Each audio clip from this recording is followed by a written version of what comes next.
Hey everybody, welcome to lap 3. I'm going to share my screen with you and go over all the details of completing lap 3.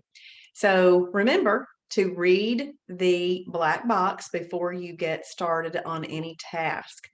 Now, diving into the food library is pretty important. We are going to want to search for foods that we like, that we think we might want to try, or that we eat often.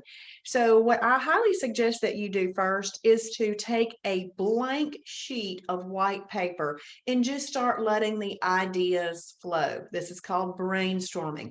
Write down all kinds of whole foods that you like, write down all the other types of foods that you eat, and just get it all down. And then what you're going to do is you're going to go and look those things up in the food library. After that, you're going to write down next to each one of those things what type, what category these foods went into. Based on that information, you're then going to organize these into little lists, and you're going to be coming up with your favorites list of foods this week. Now, this can be done by, I'm going to show you this worksheet real quick first, just so that you'll see that. Do you see there's a place right here for you to start filling in all of your favorites? But this really starts with you coming up with all the different kinds of foods that you can think of, and then exploring those in the food library in order to find out what category they go in. So let's say that you've heard me say in a webinar that most lighter colored beans go into the category 3 energy carb category. But let's say that you like you've also heard me say that all peas are in category 3. But then you like the garbanzo bean, which is also called a chickpea, and that little guy, he breaks the rules and he is over in a category 6. So you're just going to want to know those little bits of information like that, because although we do have little guidelines and everything, every once in a while there's something that doesn't quite follow the rules, and you're going to want to know that. But also, if you like to eat pizza, you're going to know what kind of pizza to look up or how to make a pizza. We're going to play around in the recipe library this week as well, and that will help you find some other things for pizza and even the restaurant guide too. But you're going to click here on the food library. It takes you directly to the food library. What's really great about this library is that if you're on a computer, it shows in two different ways. You've got your categories listed on the right, and then in the center, you have the categories along with a description of what those categories are. So you can go ahead and read all of that. Now, notice when you find foods in the food library that you think that you would like to try, heart them. You like to heart them because it'll put them into your favorites, which is found right here. So it takes this big, giant, massive food library and it comes down to just your favorites. So anytime you think you might want to try something, go ahead and heart it, because that way it's easier to find again. But if for some reason you try that item and you don't like it, you can always remove it by unhearting it, okay? These filters are really great right here. You can click these filters and it will take you to choosing. I'm waiting for it to generate.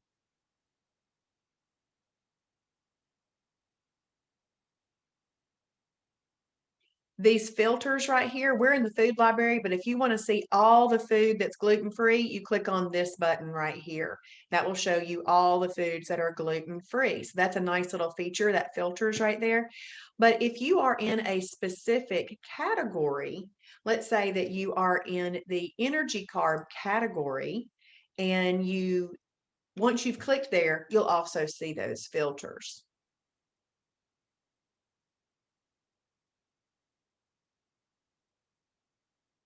And so you could click gluten-free right there, or whatever type of thing that you wanted. So let's say that you're vegan or vegetarian. If you're in the lean protein, the protein plus fat, or yeah, those two categories, then you could use those to click and find the right ones there, which is really neat. If you've got other type of issues, you can use those filters. Now, please know that these filters are not foolproof, because human beings do put these things in. So always double check the box or what you know against what you see here as well. All right. So as you can see, we've hearted a couple of things here. I've hearted this information. I've hearted these. So that moved them over into my favorites right here, which is really great. But let me show you what this says. So this is the al dente carbonara pasta. This little blue box is the weight loss meter. The weight loss meter is simply a secondary way for us to kind of see whether or not that food is really great for weight loss. All right, now if it's approved, it's approved. But sometimes things that are approved, and we say only in maintenance or so forth. Okay, so you want to kind of keep that in mind. So right here is the weight loss meter. You can see that it goes from a -3 to a +3. To change the weight loss meter, you simply drag that ball to whatever range you want, and then you click the set button and it would rearrange those. Not going to do that right now, but that's how you would do that. So that's it. This carbonara pasta is a -1 on the weight loss meter. I've hearted it, meaning I put it over into my favorites. Now, just because I'm saying for you to heart it doesn't mean that you're claiming it's a favorite. It just means you want to make that easier to find when you think you might want to try it in a few weeks, okay? Because in your exploration of the food library, you're going to see some things you've not thought of before of trying. Go ahead and heart them and they'll move over in there and be easier to find again the next time. This box here means 279 other people have gone into this item and marked that they liked it too, or they hearted it. And then this is where you can add it to a grocery list. Just a tip, you cannot add anything to a grocery list unless you've created the grocery list first. And I think that we do that tomorrow night in lap 4. So I'm going to click right here on this carbonara pasta and show you a few other things about the food library. See, I've gone in there and I've marked it with a 5. I've hearted it. This is the weight loss meter for it. And as you can see right here, category. This actually is a category 1, lean protein, category 2, fibers carb, and category 3, energy carb. What that means to you when you see something like that is that this particular pasta has all 3 of these nutrient values in them. So you want to treat this as a category 1, 2, 3. Now, if you are starting to apply the knowledge that you've already gotten, this means that if you want to put some meat with this pasta, you will not be bringing that meat from the category 4 protein plus fat category because we don't eat energy carbs with protein plus fat. But if you do want meat to go with this, then you could pull it from the lean protein category 1 or the shellfish category 7 because that's also a lean protein. If you want to buy it in our store, you click this green box and you can buy it in our store. Anything that you purchase $30 or more ships for free. If you want to support Amazon, you can go ahead and click that and it would be purchased from them. But listen to this. Even if you click here and you decide not to get this pasta and you decide, let's say, to buy an iPad or to buy some earbuds or to buy some air filters for your house, whatever you buy on Amazon, going through a food library link gives Shibboleth credit, even if it's not that pasta that you purchased, okay? And since we are run as a ministry and we don't charge much to get in, we do appreciate every little bit of help. The best way to help us is to buy in our own store, but the second best way would be just to go through Amazon. And like I said, it could be for any product. In fact, when I purchase at Amazon, I always go through a food item link here. I just don't throw that food item into my cart unless I really wanted it. Then I can put whatever else I want in there. So it says portion 1.5 cups cooked. And then it gives you the nutrient value there, and then it gives you description. It's always important to read this description because that's where lots of good details are about how you can use it and such. And then when you come below, look at all those linked recipes. All of these recipes have been linked to that particular food item. So that's a lot of fun. If you keep scrolling down, this is where people have said that they have also found it. This is member generated information. So if a store near you is not in there and you find it, then please go to the green resources tab and you can add that and it'll help people out in your community. If like right here, What this is saying is that people have said they found it at Kroger. 7 people confirmed they found it at Kroger, and 16 people said they did not find it there. So you can kind of look at that just to get an idea that it may or may not be at those locations. But that is really nice about the food library. And that's just what you're going to do after you have brainstormed. You're going to look up all your ideas and you're going to organize them. If you can't tell, I used to be a school teacher and a principal, and so a lot of this stuff is very educational. But once you've done that, you can go ahead and check that box. The next thing that we're going to do is we're going to familiarize ourselves with our timing chart. Okay, so the timing chart is actually right here. Weekly timing chart. We're going to have a look at that in just a second. But when you read this black box, it's going to tell you that this link here is to a video. It's a video that I did about the timing chart and just how to use the timing chart. Okay, so you can go ahead and you can do that. Now, just notice if you ever like a video and you think you might want to go have access to that video again, you can heart that video. And if you really thought a video was really helpful to you, you can give it a rating as well. Okay, so, but first I'm going to click up here and I'm going to click on weekly timing chart.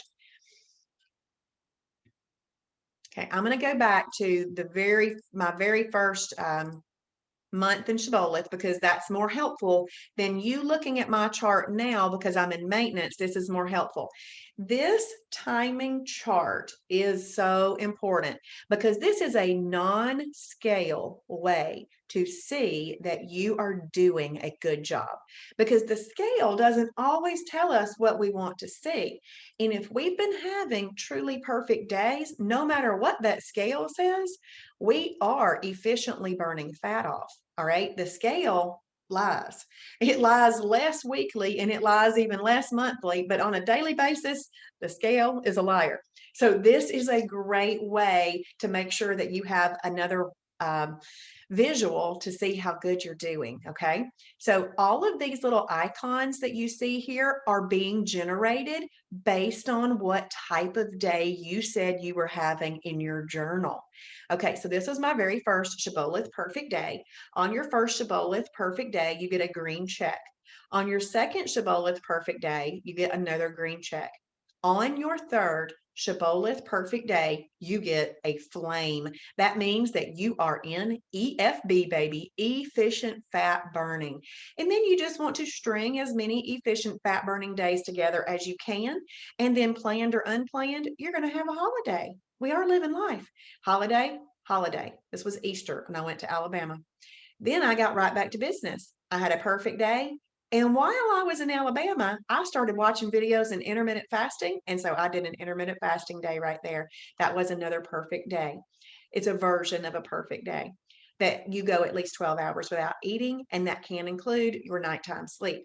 And then you can see I got right back to business and had efficient fat burning days. These extra little icons are doing a wow challenge. And then this one was an efficient fast burning day and an intermittent fasting day at the same time. So you get all of that. As you notice, a Bible verse pops up for every single day, and it kind of comes up based on whether or not you might need to have a little help with something, okay, which is good. These little gray boxes tell you different things that you did that day. So if I come down here, here's the symbol and here's what it means. So an E means that you participated in an exercise challenge. W, you entered a weight entry. P, you added a progress photo. M, you updated your measurements. C, you participated in a challenge. J, you requested a journal review, and then each day when you mark in your journal, you should mark your motivation level, and it'll indicate that with a number right there. So you want to have a look at that. I do want to show you my next few months because I think it helps to see that I just got down to business. I wanted to lose 35.5 pounds, and I did that in about 3 months. I went into our maintenance program and lost another 15 pounds. I didn't even know I had 50 pounds to lose, but now that I lost it, I am working to maintain it. And I do maintain between a 45 and 50 pound weight loss. And what I decided to do was at the beginning of every month, I asked myself 3 questions. 1, am I going out of town? And I mark that on a paper calendar. I'll know, oops, I want holidays then. I need to make sure I'm working towards those. So right here, you can see these holidays. I went on to a wedding and I wanted to make plans for that wedding. Well, I was burning fat all the way up to that wedding. And then I had an intermittent fasting day.